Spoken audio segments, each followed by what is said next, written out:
Kira-kira keluhan masyarakat yang pernah Ibu temukan lah di hari-hari yang lalu, apa itu? Sebenarnya yang saya lihat ya, yang kita lihat, yang dominan kita lihat, masalah dunia pendidikan lah dulu kita sorot ya Pak. Yang pertama itu masalah penerimaan siswa baru. Oh, oke. Iya. Itu. Yang kedua, masalah penempatan guru Pak. Oh gitu.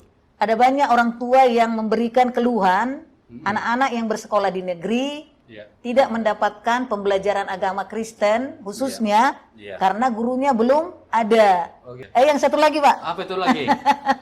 ini juga keluhan masyarakat ini masalah biaya sekolah. Oh, Kan ada nih Hepeng ya, itu.